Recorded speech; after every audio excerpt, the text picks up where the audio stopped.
Dans l'actualité du mois de novembre 2016, on retrouve tout d'abord la visite de M. Bernard Cazeneuve au centre d'incendie et de secours de Calais le 7 novembre. Le ministre de l'Intérieur, à ce moment-là, est venu rendre hommage à l'ensemble des acteurs qui ont contribué au démantèlement de la jungle de Calais.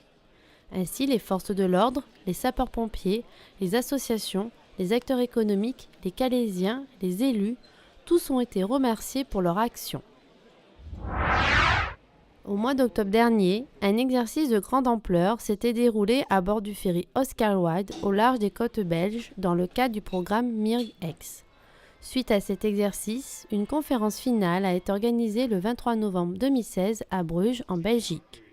Son objectif était notamment de faire le bilan de cet exercice et d'obtenir un retour d'expérience de chacun des acteurs participant à l'exercice.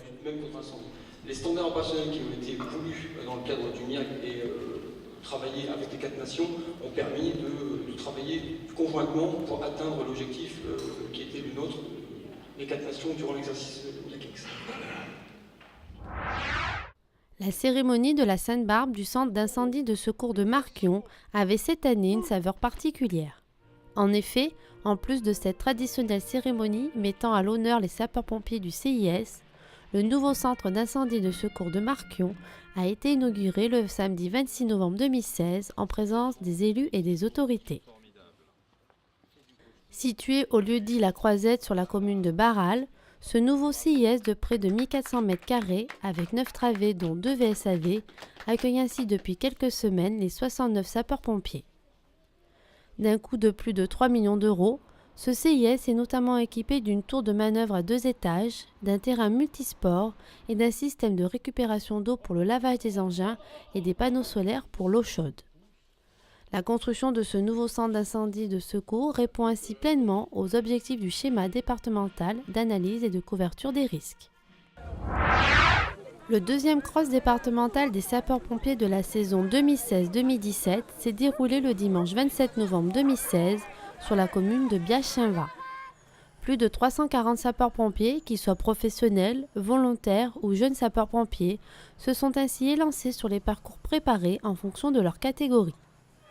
À l'issue de ces courses, les vainqueurs de chaque catégorie ont été récompensés par les autorités et les élus locaux présents pour l'occasion. Au final, une quarantaine de concurrents sont qualifiés pour le cross national qui se tiendra le 18 mars 2017 à Mont-Nanteuil dans le département de l'Aisne. Du côté de l'activité opérationnelle, les sapeurs-pompiers du Pas-de-Calais ont notamment été sollicités le 16 novembre 2016 pour un feu d'habitation sur la commune de Villers-aux-Bois.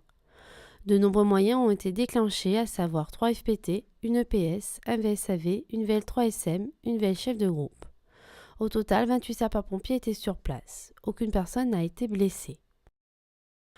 Le lundi 14 novembre 2016, c'est un accident grave de la circulation sur la voie publique qui s'est produit sur la RN25 au niveau de Bavincourt, impliquant un poids lourd et un bus scolaire transportant des élèves.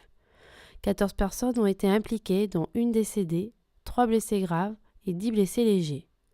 Au total, 48 sapeurs-pompiers étaient sur place. Côté moyen, 11 VSAV, 1 FPT-SR, 1 FPT, 1 PCC, 4 vides, 2 VL3SM, 2 VL chef de groupe et 9 VL se trouvaient sur les lieux. Puis le 20 novembre 2016, les sapeurs-pompiers ont décalé pour un violent feu dans un parking souterrain avec un important dégagement de fumée noire sur la commune de Saint-Omer. Les habitants de l'immeuble ont été évacués.